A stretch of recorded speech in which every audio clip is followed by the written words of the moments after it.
오늘 이제 야곱의 모든 식구들이 애굽에 도착하게 되어서 거기에 이제 머물게 되는 이야기들을 같이 살펴보고자 합니다. 47장, 48장 이렇게 우리가 아침에 두 장을 함께 보고자 하는데 우리 47장 1절부터 한번 차근차근 살펴봅시다.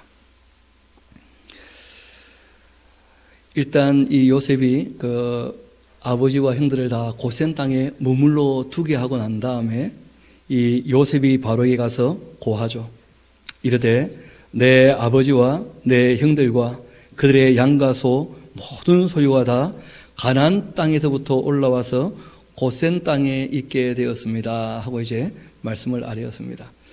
여러분 나누어 드린 지도를 잠깐 보시면 어렵지 않게 살펴볼 수가 있을 것입니다. 이 고센 땅은 제일 왼쪽에 보면 이집트 나일강 하류에 초록색으로 된 부분이 있지 않습니까? 거기가 고센 땅이에요. 여러분, 이 고센 땅은 이집트 쪽이니까 비가 많지는 않은 곳입니다.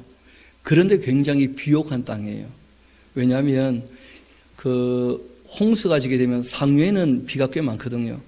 1년에 한 번 정도 이렇게 홍수가 지게 되어지면 홍수에 있는 이 물이 범람하면서 퇴적물들이 그 땅에 쌓이는 겁니다. 그래서 이제 농사가 참 잘 되는 거예요.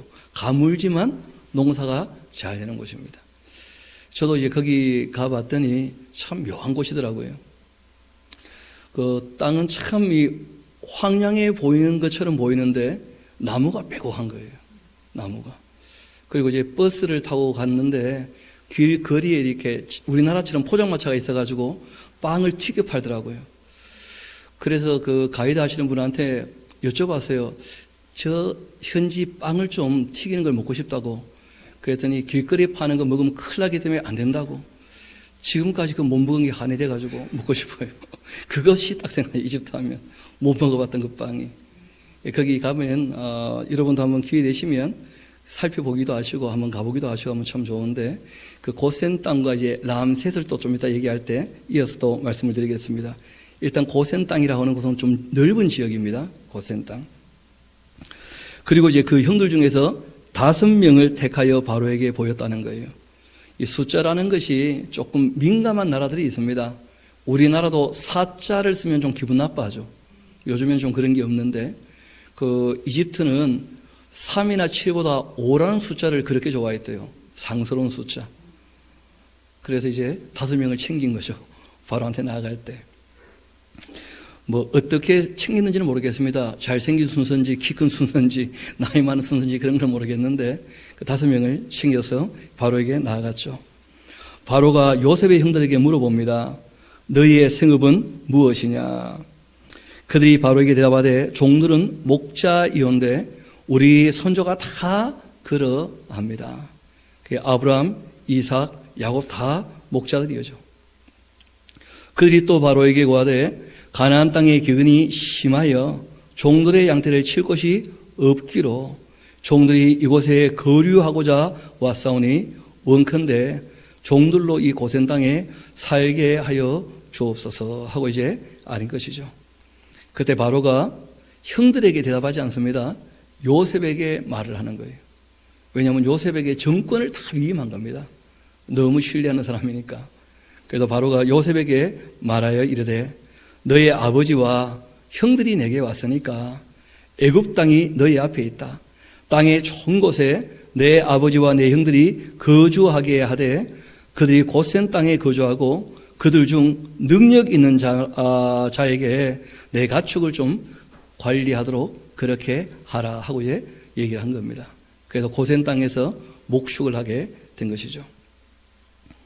그리고 이제 이 요셉이 이어서 자기 아버지 야곱을 인도하여 바로 앞에 서게 했는데 이 야곱이 나이가 많죠. 이때 이제 130살이었거든요.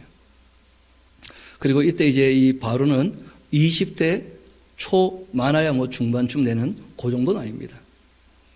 그러니까 아주 큰 어른이니까 그 바로에게 복을 빌어줬죠. 그런데 그 어른이 바로에게 복을 빌어주는데 이 바로가 철이 없잖아요. 너무 어리고. 그러니까 뭐라고 하느냐면 가만히 야곱을 보고 있다가 그 어르신 대체 나이가 몇 살이나 먹은 거요? 하고 물어본 거예요. 아마 그 나이가 보기에 500살 넘어 보이던 모양입니다. 사람이 워낙 찌그러져 가지고. 그렇게 이제 물어보니까 야곱이 대답을 하죠. 야곱이 그 바로에게 아뢰되 내 나그네 길의 세월이라 그렇게 이제 얘기되어 있는데 그 원어는 조금 의미가 다릅니다. 여기저기 떠돌며 머물렀던 그 날수가 130년이 되었다. 그렇게 얘기를 해요. 그런데 내 나이가 그 자기 선조들에 비해서는 적죠. 아브라함은 175, 그리고 이제 이삭은 180 이러니까 130년이면 그 세월보다는 좀 짧죠. 내 나이가 얼마 못 되니 우리 조상의 나그네 길의 연조에는 미치지 못하지만은 험악한 세월을 보내었나이다. 여러분, 참 이 번역이라는 게 쉽지가 않은데 원래 이 험악한 세월을 보냈다 하는 의미는 고통스럽고 악한 날들이 대부분이었다는 거예요. 자기가 지내는 그 중에. 실제로 우리가 잘 알다시피 그 아버지와 함께 지내다가 형을 속이고는 교육받던 아우론으로 도망갔다가 또 자기 삼촌하고 자기 사촌한테 미움받아가지고 다시 가나안으로 들어올 때 형을 만났지만 화해하지 못하고 그리고 또 세겜 땅에서 자기 딸 강간당하고 참 집안이 쉽지가 않았죠. 쉽지 않았어요. 제가 이렇게까지 오래 살지는 않았습니다만은 나그네 하면 제가 좀 마음이 이해가 돼요. 저는 저희 부친께서 목회자이셨기 때문에 대구에서 태어났거든요. 대구 동산병원 307호실에서 태어났는데 어머니가 간호사였기 때문에 근데 문제는 거기서 태어나서 경주, 대구, 영주, 포항, 부산, 서울, 여기저기 하남시 그리고 원지, 그리고 부산 다시 또 내려왔거든요. 저도 참 여기저기 많이 떠돌다 왔어요. 나그네 하는 게 딴 것보다 제일 서러운 것이 고향이 없다는 게 고향이. 제가 마음의 고향이 두 군데가 있습니다. 어디냐면 영주라는 곳이 제 마음의 고향이에요. 유년 시절을 거기서 보냈거든요. 또 마음의 고향이 실제로는 부산입니다. 중고등학교 시절을 여기서 보냈거든요. 그래서 이 부산에 대청동에 가면 대성교회라는 교회가 있습니다. 거기에서 이제 신앙생활을 했었는데 아버지께서 거기서 목회를 하셔서 한번 갈 기회가 있어가지고 거기서 예배를 한번 드린 적이 있었거든요. 그런데 문제는 너무 낯선 거예요. 사람들도 너무 바뀌었고. 이런 우리나라 1940년대 노래 중에 나그네 서름이라는 노래가 있습니다. 한번 제가 가사를 적어놨는데, 이 박자가 너무 어렵더라고요. 오늘 또 걷는다마는 정처 없는 이 발길. 그렇게 정처가 없다, 정처가. 근데 그 다음 가사가요, 너무 가슴을 아리게 해요. 지나온 자국자국마다 눈물이 고여야 돼, 눈물이. 발자국에는 남은 게 눈물밖에 없다는 거예요. 이런 3절에 한번 보면 거기 이런 표현이 나옵니다. 낯이 익은 거리인데 어릴 때 살던 곳이에요. 그렇죠? 그런데 낯 익은 거리인데 이국 땅보다 더 차갑다는 거예요. 더. 고향을 떠났다가 다시 돌아오게 되어지면 고향이 반가워야 될 텐데 사람이 다 바뀌어 있고 고향이 타향보다 더 타향 같아요. 너무 낯설다는 거예요. 너무. 그러니까 그 다음에 이렇게 표현하고 있죠. 가야 할 지평선에 뭐가 없다는 거예요. 그러니까 이 땅에 아무런 소망이 없다는 거예요. 여기저기 떠돌다가 고향 가봤자 고향도 고향이 아닌 거라. 아는 사람도 없고 또 고향 사람들이 반겨주느냐. 어려울 때 떠났다가 지금 와서 말라 그러는데 그런 식으로 하니까. 그래서 제가 이 야곱의 이야기를 보면서 제일 처음 떠오른 노래가 이 나그네 서름이에요. 나그네 서름. 야곱이라는 사람이 130년 동안 걸음걸음을 걸어가는데 정말 그 걸음마다 성경에 빼곡히 다 배어 있지 않습니까? 발걸음마다 눈물이 다 고여있다, 눈물이. 그 이분이 얘기를 하는 거예요. 내 나그네의 길이 130년인데 참 험악한, 악하고 고통스러운 세월이 너무 길었다. 그런 얘기를 하는 거예요. 그런데 문제는 이게 전부 자기 탓이거든요. 자기 탓. 움켜잡다가, 욕심부리다가, 다른 사람과 경쟁해서 이기려고 하다가 늘 그렇게 싸우고 다투고 빼앗고 이기고 그런 마음만 갖고 살니까 참 인생이 괴로웠던 거예요.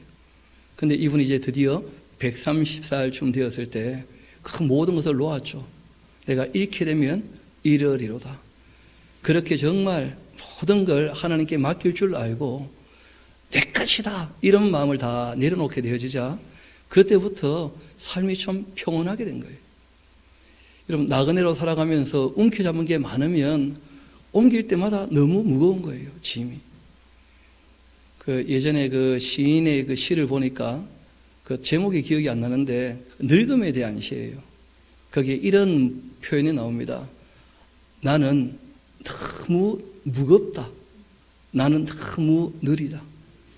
나이가 들었는데 한 짐 지고 더 지고 계속 더 지는 거예요. 젊을 때는 혼자 자기 몸 관리하면 되는데 좀 지나니까 결혼해야 되고 또 애 태어나고 그게 점점점 뭐가 많아지는 거예요? 짐이 많아지는 거예요.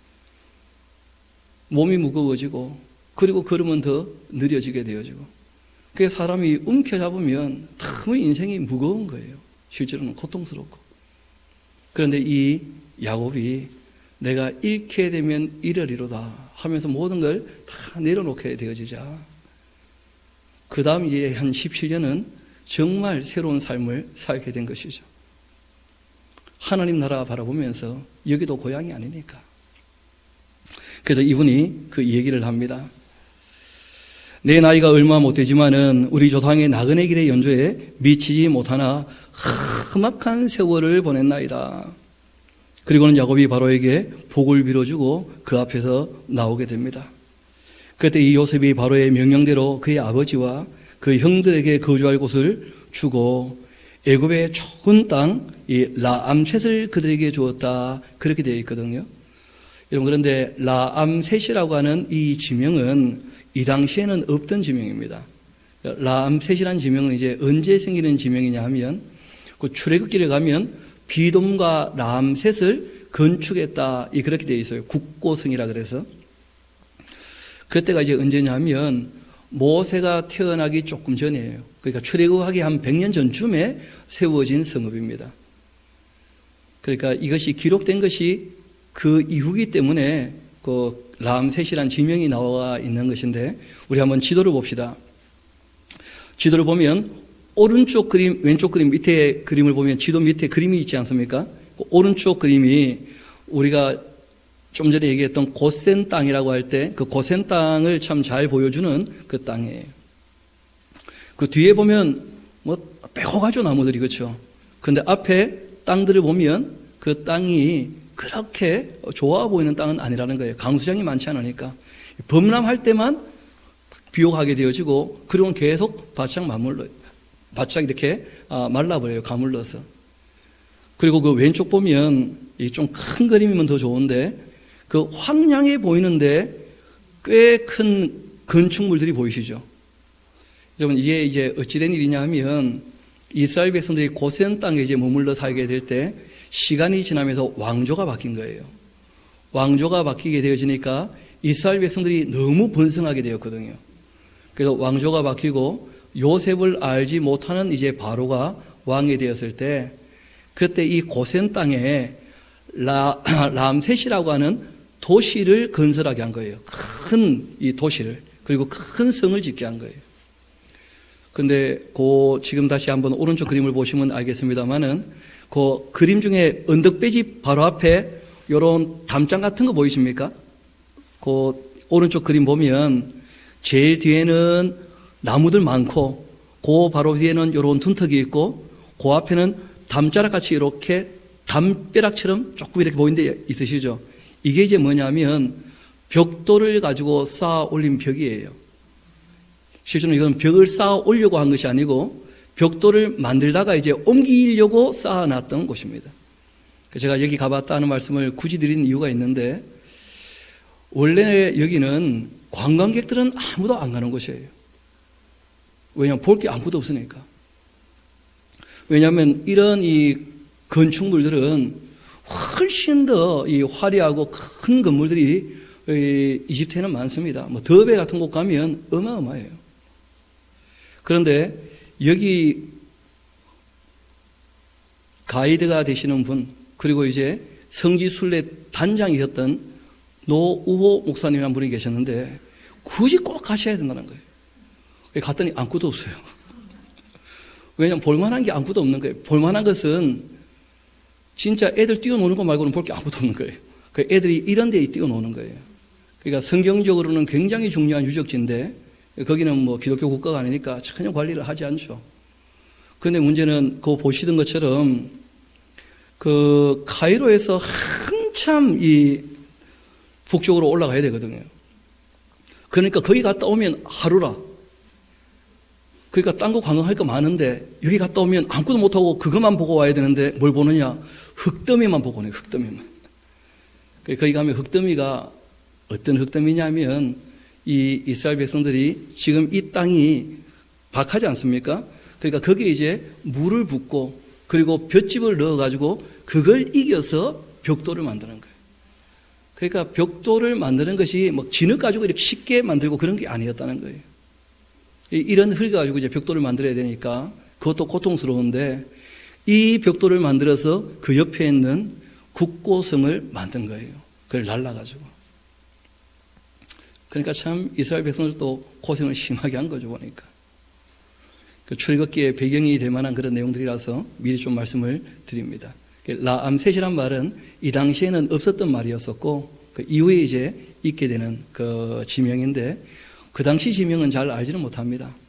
그렇지만 이것을 처음 읽는 사람들은 라암셋 하면 어딘지 명확히 아니까 이 고센 땅에 있는 한 도시거든요. 고센 땅은 넓은 지역을 얘기하는 것이고요. 뭐 한 가지 말씀을 드린다면 그 갔다 올 때 성지 순례객들이요 전부 입이 이만큼 나왔어요. 이거 보려고 여기까지 왔나? 말 한마디 하지 그냥. 그런데 그 노 목사님은 생각이 좀 다르시더라고요. 현장을 보는 것과 함께 그걸 봐야 그들의 고통에 대해서 실감할 수 있지 않겠는가. 예, 그런 얘기를 하시더라고요. 저도 처음 갔다 올 때는 입이 이만큼 나왔다가 어제 마음 바꿨어요. 그렇지. 얘기할 거리가 하나 생겼다. 이어봅시다. 다시 10절입니다. 야곱이 바로에게 축복하고 그 앞에서 나왔고 요셉이 바로의 명령대로 그 아버지와 그 형들에게 거주할 곳을 주고 애굽의 좋은 땅 라암셋을 그들에게 주어 소유로 삼게 했다. 또 그 아버지와 그 형들과 그 아버지의 온 집이 그 식구를 따라서 먹을 것을 주어 봉양하였다 하고 이제 말씀을 하십니다. 그리고 아직 가물었던 대로 해서 이제 2년 지났잖아요. 아직 몇 년 남았습니까? 5년. 그 5년 동안 이제 있었던 사건을 얘기하고 있습니다. 5년 동안 이제 뭘 했느냐 하면 이 요셉이라는 사람이 토지 정책을 잘 펼쳐가지고 그 애굽의 모든 땅을 사서 바로에게 이제 소유가 되도록 바치는 거예요. 그런데 그때 이 요셉이라는 사람은 말 그대로 정책을 잘 폈다는 것이 백성들의 마음도 그때 함께 사요. 그러니까 아주 강압하거나 강제하지 아니하고 누가 생각해도 너무 고맙게 정책을 펼쳐준 겁니다. 그래서 요셉이라는 사람의 그 이름이 지금도 이 애굽에 흔적이 남아 있어요. 그 수로 이름 중에 요셉의 이름을 딴 수로가 있다는 거예요. 그럴 정도로 요셉이라는 인물이 그 애굽에 남긴 흔적은 큽니다. 이어봅시다. 13절. 기근이 더욱 심하게 되었고 사방에 먹을 것도 없고 애굽 땅과 가나안 땅이 기근으로 황폐하게 되었다. 요셉이 곡식을 팔아 애굽 땅과 가나안 땅에 있는 돈을 모두 거두어들이고 그 돈을 바로의 궁으로 가져갔다. 애굽 땅과 가나안 땅에 돈이 떨어진지라 이 애굽 백성이 다 요셉에게 와서 이르되 돈이 떨어졌사오니 우리에게 먹을거리를 주소서 어찌 주 앞에서 죽으리까? 그때 요셉이 말합니다. 너희의 그 가축을 내어라 그러면. 그래서 돈이 떨어졌은즉 내가 너희의 그 가축과 바꾸어 주겠다. 그들이 그 가축을 요셉에게로 끌어오는지라 요셉이 그 말과 양떼와 소떼와 나귀를 바꿔 그들에게 먹을 것을 주되 곧 그 모든 가축과 바꾸어 그해 동안에 먹을 것을 그들에게 주었다. 한 해는 돈으로, 한 해는 이제 가축으로. 그런데 더 이상 이제 바꿀 거 없죠. 그리고 이제 땅을 드디어 바꾸게 되는 거예요. 그 해가 다가고 새해가 되면 무리가 요셉에게 와서 그에게 말하되 우리가 주께 숨기지 아니하나이다. 우리의 돈이 다였고 우리의 가축대가 주께로 돌아갔사오니 주께 낼 것이 아무것도 남지 아니하고 우리의 몸과 토지뿐입니다. 우리가 어찌 우리의 토지와 함께 주의 목전에서 죽으리까? 우리의 몸과 우리의 토지를 먹을 것을 주고 사소서. 우리가 토지와 함께 바로의 종이 되리니 우리에게 종자를 주시면 우리가 살고 죽지 아니하며 토지도 황폐하게 되지 아니할 것입니다. 그래서 이제 이 요셉이 애굽의 모든 토지를 다 사서 바로에게 바치게 되었고 애굽의 모든 사람들이 기근에 시달려 각기 토지를 팔았습니다. 땅이 바로의 소유가 되었다. 여러분 이제 이런 과정을 거쳐가지고 토지에 대한 공개념, 토지, 땅이라는 것은 사유지가 아니고 투기의 대상이 아니고 사람들에게 나누어져서 관리하도록 그렇게 이제 정책이 바뀌는 거예요.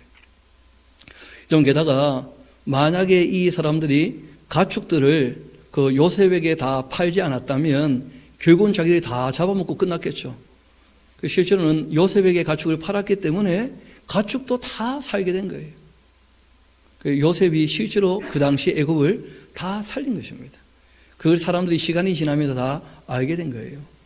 이어봅시다. 어떤 정책을 펼치게 되었는지. 20절. 그러므로 요셉이 애굽의 모든 토지를 다 사서 바로에게 바치고 애굽의 모든 사람들이 기근에 시달려 각기 토지를 팔았기 때문이었고 땅은 바로의 소유가 되었습니다. 이 요셉이 애굽 땅 이 끝에서 저 끝까지의 백성을 성읍들에 옮겨 살게 했다는 거예요. 그때 이제 이 성읍들 할 때 우리 성경에는 그 의미가 잘 안 드러나 있는데 아림이라고 하는 말은 곡식을 저장하는 성읍을 얘기해요. 그러니까 자기들 성읍에 있으면 다 어떻게 되겠습니까? 그 농사가 안 되고 지금 가물고 양식도 없고 그러니까 양식이 있는 곳으로 다 모여와서 양식을 저장했던 그 성읍 근처에 살게 하면서 그 돌봐줬다는 거예요. 그러니까 참 이 애굽 사람들 입장에서는 너무 고마운 거죠. 자기들을 배려해 주니까. 기회에 잡았다 그래가지고 쥐어짠 게 아니고요. 이 요셉은 정말 좋은 기회를 잡았을 때 오히려 정말 모든 사람이 살 수 있도록 정책을 펴줬다는 거예요. 이어봅시다. 그 제사장들의 토지는 살 수가 없었죠. 제사장들은 바로에게 녹을 받았기 때문이었는데 바로가 주는 녹을 먹었고 그들이 토지를 팔지 않았기 때문입니다. 23절 24절 그 중요한 내용이죠. 요셉이 백성에게 이르되 오늘 내가 바로를 위하여 너희 몸과 너희 토지를 샀노라. 그리고 여기 종자가 있으니까 너희는 그 땅에 뿌려라. 그리고는 추수에 얼마를요? 5분의 1을 바로에게 상납하라는 거예요. 지금부터 한 3,700년 전 이야기인데 그 세금이 얼마라는 거예요? 20%. 여러분 정량제가 아니었다는 거예요. 정율제. 그러니까 무조건 얼마를 바치라 이렇게 한 게 아니고 자기가 일한 것의 비율로 20%를 바치라는 거예요. 그럼 그 20%면 그렇게 많은 게 아닙니다. 그 유럽 쪽에 그 봉건사회 얘기를 들어보면 80%를 바쳤다고 되어 있거든요. 거기에 비해서는 진짜 합리적으로 하신 것이고 정말 백성들을 배려한 거예요. 게다가 상납이란 말도 쥐어짠다 이런 표현이 아닙니다. 나탄이라는 표현을 썼는데 이 나탄이라는 표현에서 마탄, 선물이라고 하는 뜻이 나왔어요. 그러니까 이렇게 배려를 해줄 테니까 너희들도 바로에게 선물로 바치듯이 그렇게 자원해 가지고 와라 이런 의미예요. 그러니까 뭐 이 공무원 보내가지고 쥐어짜겠다 이런 식으로 한 것이 아니고 너희들이 정말 고마우면 20%를 어떻게 하라는 거예요? 바치라는 거예요. 여러분, 우리도 요즘에 나라에 세금 바칩니까? 안 바칩니까? 한 몇 프로 정도 바치죠? 비율 안 따져봤습니까? 우리나라도 전체적으로 하게 되어지면 한 20%, 25% 정도 된다 그래요. 한 사람당 한 900만 원 가까이 1년에. 우리는 그렇게 잘 안 내죠. 누군가 많이 내는 사람도 있는 거예요. 그러니까 늘 좀 고마워하고 또 그쯤 내는 사람이 되었다면 그러면 괜찮은 거죠. 더 내면 더 좋은 것이고. 여하튼 이 세금이라는 것 가지고 나라가 운영이 되어지는 것이고 백성들이 나라에 이 세금을 바칠 때 아깝다는 생각이 들지 않도록 유럽 사람들은 훨씬 더 많이 세금을 낸다 그러죠. 35%에서 45%까지 좀 된다 그래요. 왜냐하면 복지가 다 보장이 되어지니까 그런 세금을 내도 아깝지 않다는 거예요. 자기의 이 무덤까지의 삶을 다 책임져 줄 거다, 나라가. 그런 마음들이 있으니까. 근데 그거는 뭐 잘 아시는 것처럼 현대 들어와서 그렇게 된 것이고 지금부터 무려 3,700년 전의 제도였다는 거예요.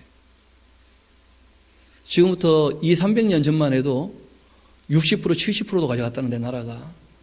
거기에 비해서 정말 합리적으로 그렇게 이 과세를 한 것입니다. 20%. 그러니까 뭐 백성들이 너무 고마워하는 거예요.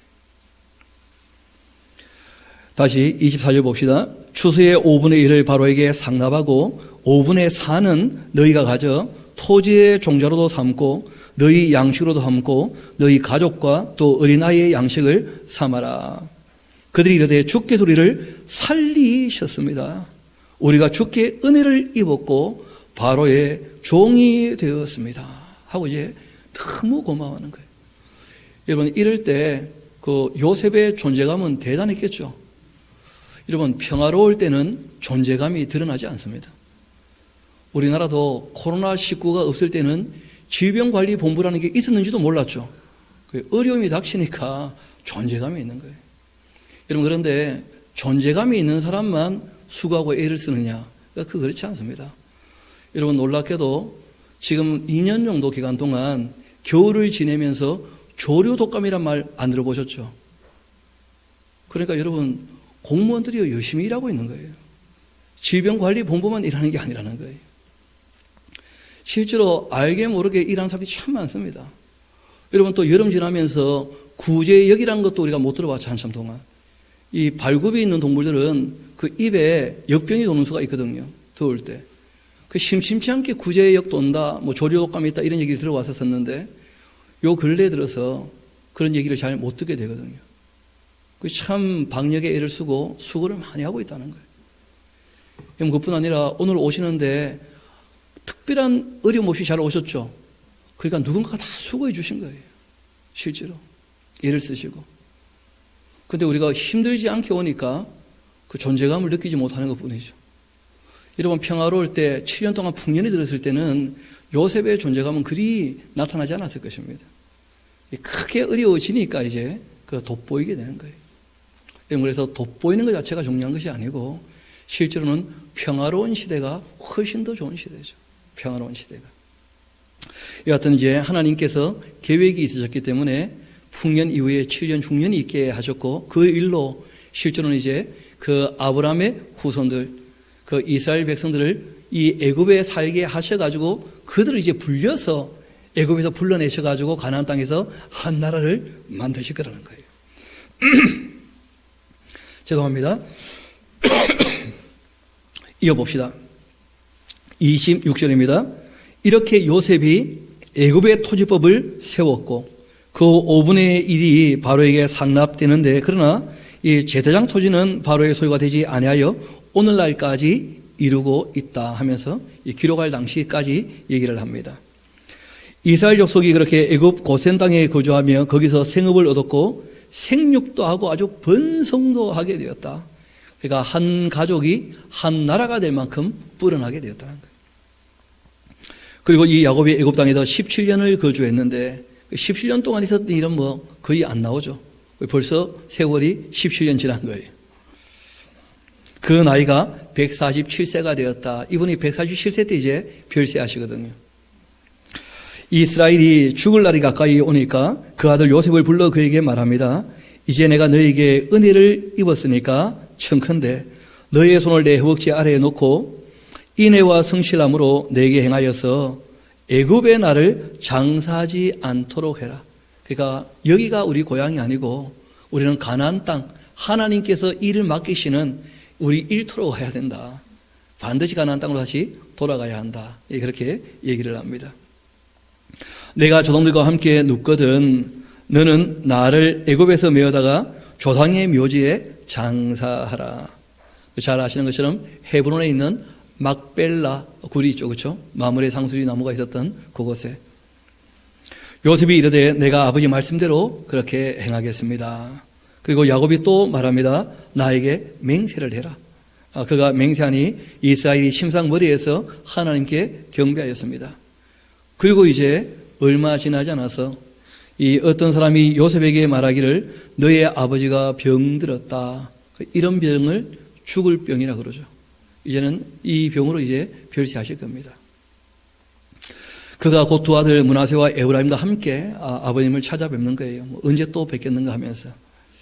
그 어떤 사람이 야곱에게 말하죠. 너의 아들 요셉이 너에게 왔다 하니까 이스라엘이 병들어 힘든 중에 힘을 내었어요. 그리고 침상에 걸터 앉으신 것이죠. 그 요셉에게 말합니다. 이전에 가나안 땅 그 루스에서, 이 루스는 옛 이름이고 이름이 바뀌었죠. 벳엘로, 그렇죠?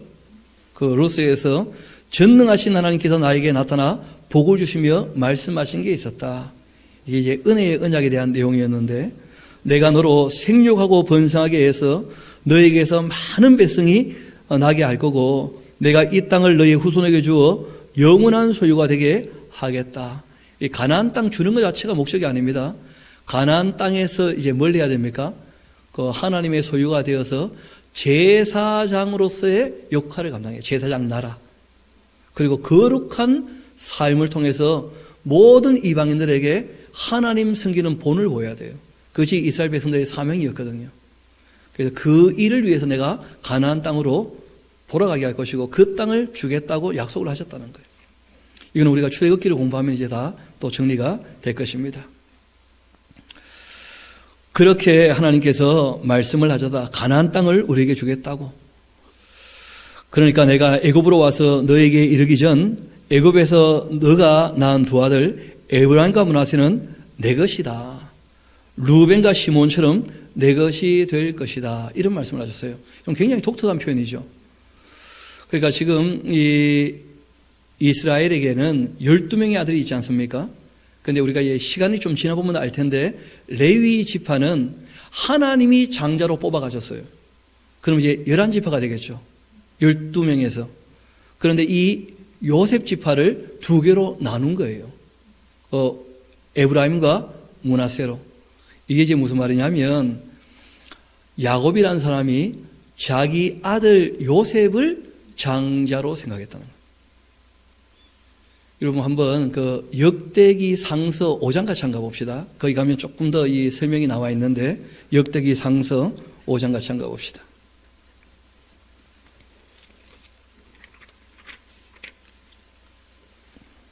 그 1절 한번 봅시다. 1절.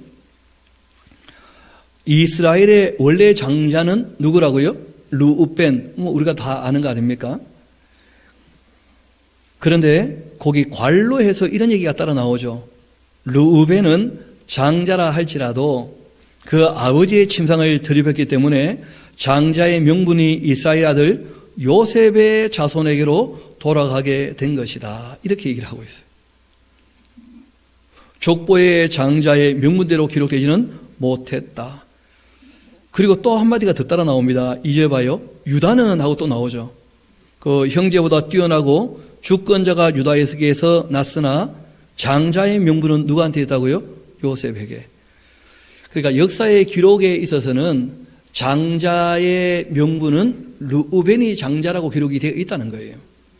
그런데 야곱이 생각할 때는 유다가 그렇게 뛰어나고 집안일을 다 책임졌지만 그러나 자기가 진짜 원했던 부인은 레아가 아니고 누구였다는 거예요? 라헬이었다는 거예요. 그래서 라헬로 말미암아 태어난 이 요셉이야말로 자기의 장자다. 그런 마음이 있었다는 거예요, 이 사람이. 그래가지고 이 요셉에게 두 몫을 주는 거예요, 두 몫을. 여러분, 장자는 우리나라도 그런 게 좀 있죠. 마지는 더 챙겨주는 거예요, 동생들보다. 그러니까 마지는 그 서열이 아버지하고 동급처럼 취급을 합니다. 저는 이제 기독교 가정에 자라서 그걸 잘 몰랐었는데, 제가 이 얘기를 들어보니까 그 명절이나 이렇게 되어지면 아버지 상에는 마지는 함께 앉을 수가 있는데 둘째, 셋째는 못 간다는 거예요, 그쪽으로. 또 이제 그 세배 같은 걸 하지 않습니까? 그러면 형제끼리 세배를 하잖아요. 그러면 마지는 따로 세워가지고 세배를 먼저 하고, 그리고 이제 동기들끼리 세배, 마지는 동기에서 빼요. 왜냐하면 서열이 다르다는 거예요, 서열이. 그러니까 뭐 이스라엘도 그렇고 우리나라도 좀 그런 게 있는 것이죠. 왜냐하면 마지에게는 부모를 부양할 책임이 있다, 뭐 또 이런 게 있어서 그런지도 모르겠는데, 그래서 이 두 몫을 주고 그런 것이 있었었죠. 그런데 뭐 지금 이제 세월이 지나면서 하나님의 뜻을 보니까 꼭 그런 것은 아니에요. 그래서 이스라엘의 역사를 쭉 보면 참 쉽지 않은 것이, 그 실제로 장자는 루벤인데 하나님은 레위 지파를 장자로 뽑으셨어요. 그래서 장자가 다 맞바꾸시죠, 그렇죠? 그리고 역사 가운데 진짜 장자의 가문의 역할을 한 것은 유다 지파였어요. 거기서 모든 왕이 나고 다윗과 메시아도 거기서 나요. 그런데 정작 야곱은 요셉 아직까지도. 그래서 이제 요셉을 자기 장자로 여기면서 두 몫을 줬다, 뭐 그런 거예요. 이어봅시다. 그럼 그거 가지고 그러면 되나? 그럼 요셉 마음입니다. 야곱 마음이고. 그러니까 뭐 야곱이 그렇게 했다는데 뭐 누가 뭐라 하겠습니까? 그런 얘기입니다. 이어봅시다. 6절, 이틀 후 너의 소생은 내 것이 될 것이며 그들의 그 유산은 그들의 그 형의 이름으로 함께 받게 될 것이다. 내게 대하여는 내가 이전에 밧단에서 올 때에, 거기 얘기가 나오죠, 그렇죠? 밧단 아람에서 이제 올라왔을 때, 그 가나안 땅 들어갔을 때 라헬이 나를 따르는 도중에 가나안 땅에서 죽었는데 그곳은 에브라까지 길이 아직 먼 것이라 내가 거기서 그를 에브라 길에 장사했다. 에브라는 곧 어디라고요? 베들레헴이기도 하다 하면서. 그래서 그 라헬이 제일 먼저 죽었기 때문에 라헬을 거기에 장사 지낸 것도 실제로는 참 마음이 아프고 부담이 되는 거예요. 정작 본인은 누구하고 같이 묻히게 됩니까? 그렇죠. 레아와 함께 묻히게 되는 것이죠. 막벨라굴에. 이스라엘이 요셉의 아들들을 보고는 말합니다. 이들은 누구냐? 요셉이 그 아버지에게 말하죠. 이는 하나님이 여기서 내게 주신 아들입니다. 아버지가 이르되 그들을 데리고 내 앞으로 나오라. 내가 그들에게 복을 빌겠다. 이런 복 비는 내용입니다. 이 야곱이. 이스라엘의 그 눈이 나이로 말미암아서 어두워서 보지 못했고 요셉이 두 아들을 이끌어 아버지 앞으로 나아가니 이스라엘이 그들에게 입 맞추고는 그들을 안고 요셉에게 말하죠. 내가 너의 얼굴을 보리라고는 생각도 못했었는데 그런데 하나님께서 나에게 너의 자손까지도 다 보게 하셨구나. 너무 감사하다. 그 요셉이 아버지의 무릎 사이에 두 아들을 물러나게 하고 땅에 엎드려 절하고는 오른손으로는 에브라임을 그리고 이제 이스라엘의 왼손을 향하게 하고 왼손으로는 므낫세를 이스라엘 오른손으로 향하게 하고 뭐 복잡하죠. 복잡한 게 아니고 내가 이렇게 데리고 가니까 상대방은 반대죠. 그렇게 이제 데리고 갔다는 거예요. 아버지가 그 마지인 므낫세에게 오른손이 얹히게 그리고 이제 차자인 에브라임에게 왼손이 얹히게 그 자기는 이제 거꾸로 데리고 가야지 그렇게 딱 마주해서 되니까 이 요셉이 꽤 의도했다는 거예요. 마지에게 오른손이 올라갈 수 있도록. 옛날 사람들 다 그런 게 심했지 않습니까? 그랬는데 이스라엘이 오른손을 펴서 바로 앞에 있는 이 므낫세에게 얹지 않고 일부러 에브라임에게 얹는 거예요. 에브라임에게. 그리고 차남 에브라임의 그 머리에 얹고는 왼손을 펴서 므낫세 머리에 얹으니 므낫세는 장자인데 팔을 엇받고 이렇게 올린 겁니다. 그 요셉이 기분이 안 좋은 거예요. 아버지 왜 그러시는지. 왜냐하면 아버지 인생을 알잖아요. 이 야곱의 인생이 꼬인 이유가 자기가 동생인데 형으로 하고 싶어가지고 장자의 명분을 사는 것 때문에 완전히 인생이 엉망된 거 아닙니까? 이 야곱이 그 욕심 때문에. 그런데 야곱은 또 동생이 덜 서러울 수 있어. 그래도 또 그런지 모르죠. 근데 이제 나중에 얘기를 보면 꼭 그런 것은 아니고 이분이 뭘 좀 보신 모양이에요. 마음이 깨끗하게 되어지니까 장래가 좀 보여가지고 이제 앞으로 그 역사 가운데에서 에브라임이 좀 더 큰 역할, 에브라임의 후손들이 좀 더 큰 역할을 하겠다. 뭐 그런 것들이 좀 내다 보였던 모양입니다. 모르겠어요. 야곱은 그렇게 했다 할지라도 저는 그걸 안다 해도 안 그럴 것 같아요. 그 말씀드린 것처럼 공평이 끼어지면 뭐도 끼어집니까? 평화도 끼어지는 거예요. 조금 이따 우리가 그런 부분을 조금 살펴봅시다. 결국 성경이 결론적으로 뭐라고 말씀하시는지를 우리가 좀 보려고 합니다. 이어봅시다. 그가 요셉을 위하여 축복하여 이르되, 그 실제로는 요셉을 위해 준다면서 그렇게 하신 거예요. 내 조부 아브라함과 아버지 이삭이 섬기던 하나님, 나의 출생으로부터 지금까지 나를 기르신 하나님, 나를 모든 환난에서 그치신 여호와의 사자께서 이 아이들에게 복을 주시고 이들로 나의 이름과 내 조상 아브라함과 이삭의 이름으로 칭하게 하시고 이들이 세상에서 번식되게 하기를 원합니다 하고 복을 빈 겁니다. 복을.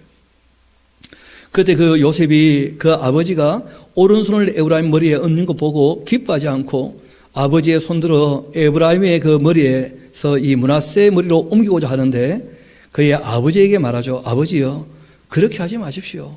왜 그렇게 하십니까?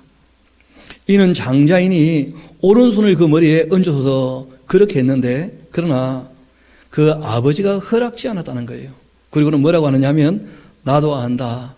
내 아들아, 나도 안다. 그런데 그도 한 족속이 되며 그도 크게 되려니와 그 아우가 그보다 큰 자가 되고 그 자손이 여러 민족을 이루게 될 거다. 이런 말씀을 하셨다는 겁니다. 여러분, 그런데 세월이 지나가게 되어지면 항상 에브라임이 잘 됩니까? 므낫세가 더 잘 될 때도 있습니까? 아니, 세월이 지나면 부침이 다 있는 거 아니겠어요? 우리 한번 확인해 봅시다. 먼저 민수기 1장 같이 한가 봐요.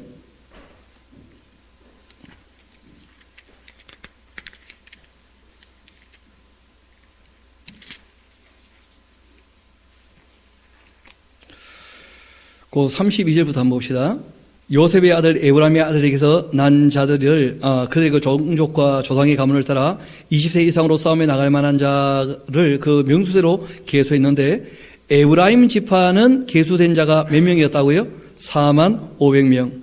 그리고 34절 므낫세의 아들에게서 난 자를 그들의 그 종족과 조상의 가문을 따라 20세 이상으로 싸움에 나갈 만한 자를 그 명수대로 계수했는데 므낫세 지파에서 계수된 자는 얼마라고요?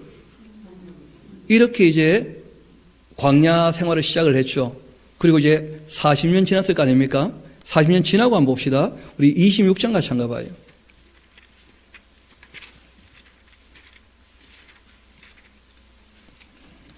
민수기 26장 그 34절 좀 가봅시다. 요셉의 아들들 얘기가 쭉 나오면서 34절 가보면 이는 이번에는 에브라임보다 므낫세가 먼저 나오죠. 므낫세 종족들이라 계수된 자가 얼마라고요? 5만 2천. 좀 반면에 37절 가봐요. 이는 에브라임 자손의 종족들인데 계수된 자가 얼마라고요? 3만 2천. 그건 누가 더 잘된 거예요? 제가 얘기했잖아요. 에브라임이 잘 될 때도 있고 므낫세가 잘 될 때도 있고 그렇다고. 그래서 우리가 결론을 내려면 어디로 가야 되느냐면 항상 결론은 버킹엄으로 가야 됩니다. 그래서 우리 요한계시록 같이 한가 봐요. 요한계시록.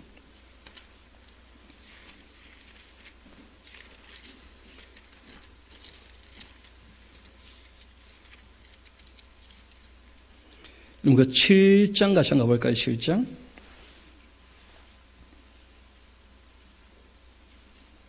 여러분 잘 아시는 내용이죠. 여러분 5절부터 보면 유다도 1만 2천, 갓도 1만 2천, 아셀도 1만 2천, 납달리도 1만 2천, 므낫세 1만 2천. 다 뭐라는 거예요? 1만 2천. 그러니까 실제로는 성경은 공평하게 하기를 원하시는 것 같아요. 결론적으로는. 그런데 이런 부침이 있지만 그 야곱이 왔을 때 그 신우사가 좀 내다 보이면서 왜냐하면 에브라임 지파가 실제로는 북왕국의 중심이 되어지고 꽤 큰 지파가 되어지거든요. 시간이 지나면서 역사 가운데에서는. 그래서 그런 게 내다 보여서 이제 그랬는지는 모르겠는데 실제로 계시록에 가서 그 결론적인 내용을 보게 되어지면 모든 지파가 다 얼마라는 거예요? 1만 2천이라. 그리고 이제 계시록에 나오는 거 보면 므낫세 지파가 1만 2천인데 요셉 지파가 또 1만 2천이에요. 그럼 뭐가 좀 잘못된 거죠. 요셉 지파라는 이름이 들어갔다면 므낫세라기보다는 단 지파로 와야 될 겁니다. 단 지파로. 왜냐하면 이스라엘의 12지파라고 할 때에는 이때 레위 지파가 포함되는 것이거든요. 이스라엘의 12아들은 당연히 단이죠, 단. 야곱은 자기 마음에 이 요셉을 장자처럼 여겨가지고 두 몫을 줬다 할지라도 실제로 요셉이 꿨던 꿈은 무엇이었습니까? 해와 달과 11별과 그리고 자기 12별. 이게 이스라엘이거든요, 원래가.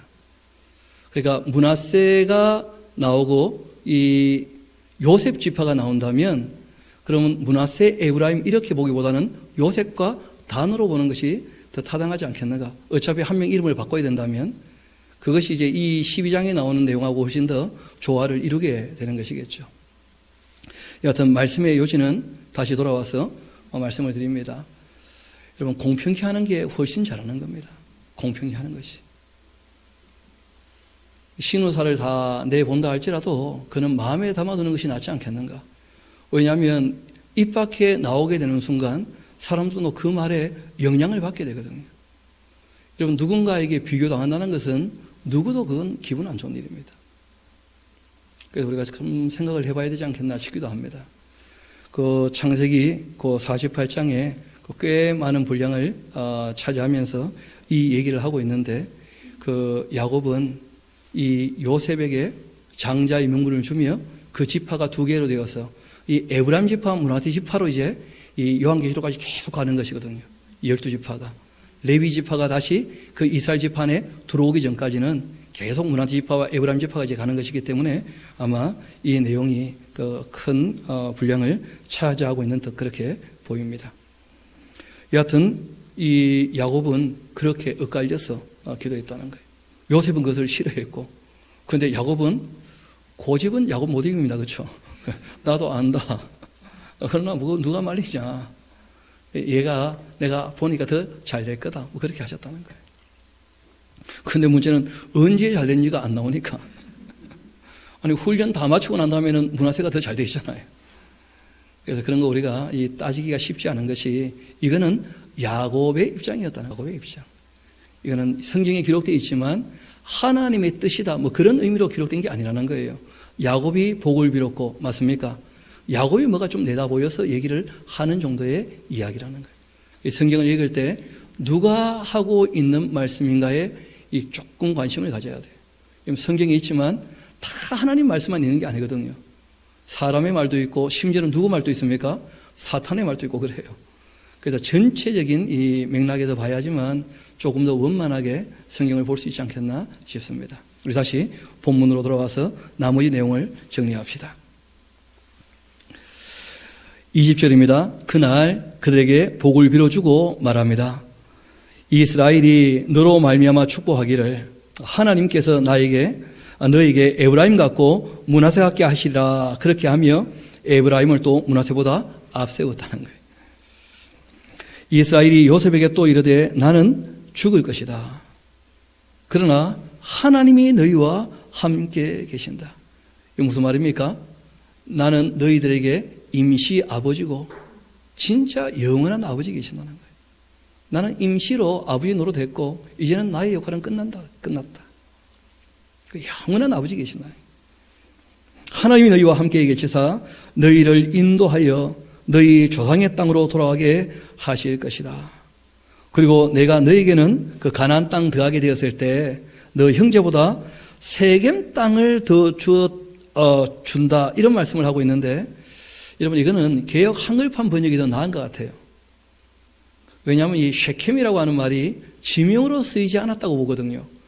그리고 보면 또 해석이 더 있다는 것이죠. 한몫 더 떼어줬다. 뭐 이렇게 보는 게 나을 겁니다. 왜냐하면 장자처럼 여겼기 때문에 그 가나안 땅을 나누게 될 때 잘 아시는 것처럼 요셉은 두 지파로 나눠졌으니까 이 므낫세하고 에브라임으로 나눠졌으니까 요셉이 한 몫을 더 가지게 되는 거예요. 당연히. 이는 내가 내 칼과 활로 또 아모리 속에 손에서 빼앗은 것이다. 성경에는 이 사건들이 다 나와 있지는 않죠. 야곱이 그 가나안 땅에서 전쟁에서 땅을 얻었다. 그런 사건들은 성경에 기록되어 있지 않거든요. 그런데 또 130년 동안 살면서 별일이 다 있었겠죠. 그래서 이제 그런 일이 있어서 내가 특별히 내 소유로 삼아놓은 땅이 있는데 그 땅을 이제 너희가 가나안 땅을 가지게 될 때 내가 너희의 몫으로 특별히 더 챙겨주는 것이니까 너가 가져라. 이렇게 이제 말씀을 하면서 48장까지 마무리가 됩니다. 그 다음 나오는 이야기는 돌아가시는 이야기예요. 이제는 남은 게 딴 게 없죠. 할 일 다 맞았다면 이제는 끝나야죠. 그래서 오늘 그 찬양 예배 때는 장례식을 우리가 2번 치르게 될 겁니다.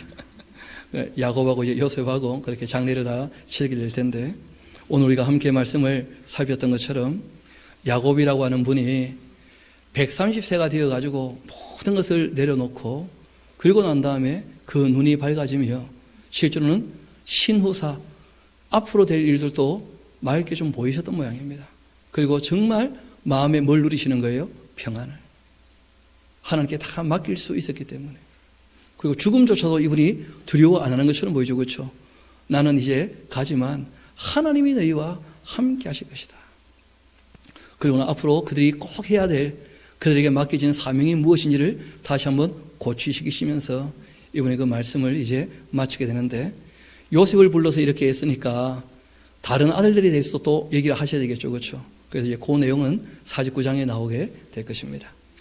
그래서 오늘 말씀 나누었던 대로 저도 여러분도 나그네의 길을 걸어가는데 정말 우리의 인생이 너무 무겁지 않도록 우리가 정말 나이가 들면 들수록 정말 더 가벼워져서 주님 앞에 갈 때 정말 가볍게 가벼운 마음으로 그렇게 하나님께 나아갈 수 있도록 죄의 짐도 다 벗어버리고 그리고 이 땅의 모든 욕심도 다 내려놓고 우리가 나이가 들면 들수록 더욱더 하나님과 가까이 하나님을 닮아가는 저와 여러분 되기를 소망합니다. 우리 함께 기도하도록 하시겠습니다.